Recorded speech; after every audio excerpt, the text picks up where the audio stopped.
장애인 문화복지신문 제323호 제15면입니다. 시립누나리움 어린이집 하남시 장애인복지관의 장애인 가정을 위한 후원금 전달.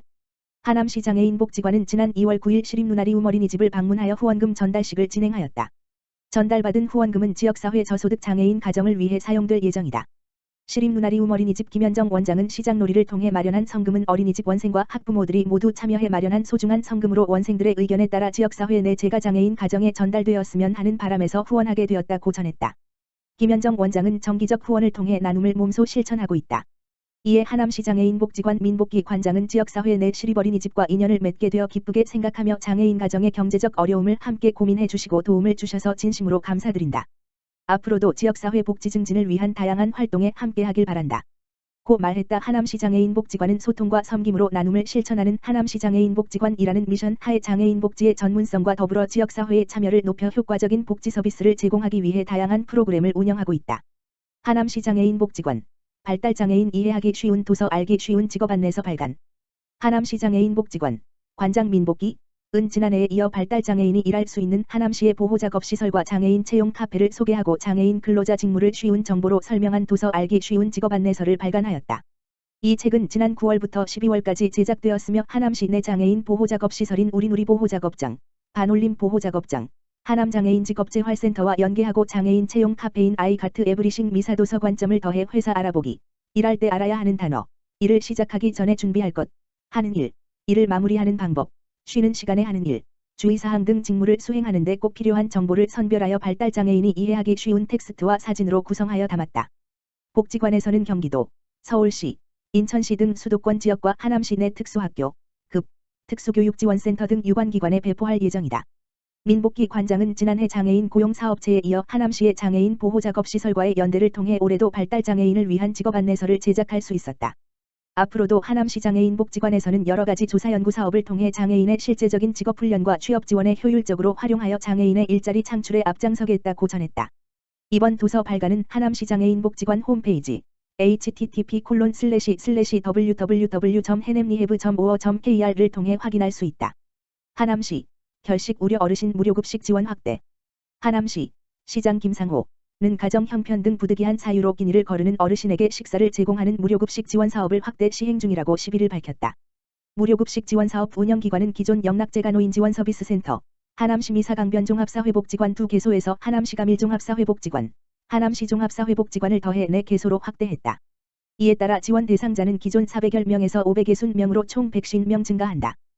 현재 4개소는 각각 사업 대상 지역을 정해 어르신들에게 무료급식을 제공하고 있다. 영락재가노인 지원서비스센터는 덕풍동 풍산동 위례동을 담당하고 하남시 미사강변종합사회복지관은 미사동을 지원한다. 또 하남시 가밀종합사회복지관은 가밀동 감북동 초이동 춘궁동을, 하남시 종합사회복지관은 천현동 신장동을 담당하고 있다. 무료급식 지원 사업은 운영기관에 직접 방문해 식사를 하는 경로식당과 거동이 불편한 어르신들을 위해 자택으로 식사를 배달하는 재가노인 식사배달로 구분해 운영하고 있다.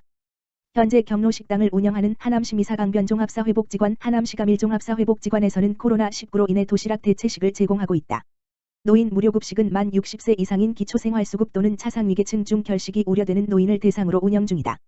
노인 무료급식에 대해 궁금한 사항은 각 동행정복지센터나 하남시청 노인장애인복지과 노인복지팀, 가만 전화기 지역번호 031-790-5773으로 문의하면 된다. 화성시 민관협업주택개조 서비스, 어르신 만족도 높다. 화성시가 고령의 어르신이 자신의 집에서 안전하게 생활할 수 있도록 추진 중인 주택개조 서비스가 큰 호응을 얻고 있다. 시는 지난해 6월부터 노인돌봄 전달체계 개편 시범사업의 일환으로 행정안전부, 건강보험공단, LH, 희망둥지 협동조합과 함께 관내 기초연금 수급 어르신 가구를 대상으로 주택개조 서비스를 운영해왔다. 현재까지 총 90가구의 낙상 방지 안전손잡이 설치, 화장실 안전개조, 문턱 제거 등의 공사가 지원됐다.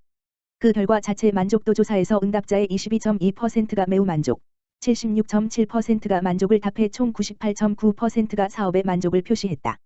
특히 화장실에서 자주 발생하는 낙상사고와 부상 위험이 줄어들었다는 점에서 만족도가 가장 컸으며 안전손잡이로 집안 내 이동이 자유로워졌다는 의견이 많았다. 이병열 복지국장은 어르신들의 만족도가 큰 만큼 올해도 연계기관과 적극 협력해 어르신 맞춤형 주택개조 서비스를 실시할 계획이라며 앞으로도 어르신들의 건강한 노후를 위해 최선을 다하겠다고 말했다. 서철모 화성시장, 코로나19 자가격리자의 보호 및 지원에 집중할 것. 서철모 화성시장이 7일 시청 재난상황실에서 부시장, 실국장 등이 참석한 가운데 특별방역대책회의를 개최하고 고강도 대응 시스템 마련에 나섰다. 이번 대책회의는 전파력이 높은 대신 중증화율과 치명률이 낮은 오미크론의 특성을 반영해 정부가 재택치료 모니터링 체계를 전면 개편함에 따라 대응안을 마련하고자 개최됐다. 변경된 개편안에는 60세 이상 고위험군 집중관리와 일반관리군의 비대면 진료, 자가격리 앱 폐지, 키트 배송 효율화 등이 담겼다. 특히 기존의 1일 1회 유선 모니터링으로 관리되던 일반관리군은 별도의 유선 모니터링은 하지 않고 필요시 동네 병의원을 활용한 비대면 진료와 상담센터 상담으로 바뀌었다. 이에 시는 지자체의 역할이 커진 만큼 우선적으로 재택치료와 자가격리자의 보호 및 지원에 역량을 집중하고 동네 병의원과의 민관여법 의료 대응 체계를 구축하기로 했다. 또한 개편된 모니터링 체계를 적극 홍보해 시민들의 혼란을 줄이고 확진자 대응 시스템도 마련할 방침이다.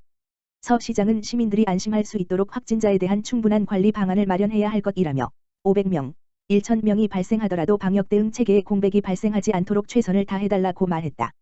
화성시, 화성형 방역지원금 추가 지원. 화성시가 코로나19 방역 패스를 의무적으로 도입해야 하는 소기업과 소상공인 대상 방역물품 구입비를 지원한 데 이어 관광업체, 어린이집, 개인 택시 등 대상을 확대해 화성형 방역지원금 지급에 나섰다. 지원 대상은 중기부 방역물품 지원 대상인 방역패스 16종 업종을 비롯해 종교단체로 등록, 운영 중인 종교시설, 관광사업체, 어린이집을 운영 중인 대표자, 개인 택시 및 법인 택시 운수종사자, 운송업체 운수종사자, 민간 청소년 수련시설 등 총 7개 분야 약 2만 6천여 개소이다. 지원금은 업체당 10만 원씩 방역비용으로 현금 지급하며 앞서 중기부 한차 방역물품 지원금을 받은 대상자는 별도의 재신청 없이 추가 지급할 계획이다. 단, 지원 분야별 중복 지급은 불가하며 공동대표가 운영하는 사업장은 대표자 1인에게만 지급된다. 버스 운수종사자는 18일까지, 택시 운수종사자는 23일, 관광사업체는 25일, 종교시설은 28일까지 신청하면 되며 각 신청 방법은 시청 홈페이지를 참조하면 된다. 어린이집 운영 대표자와 민간 청소년 수련시설은 대상자에게 별도로 안내가 갈 예정이다.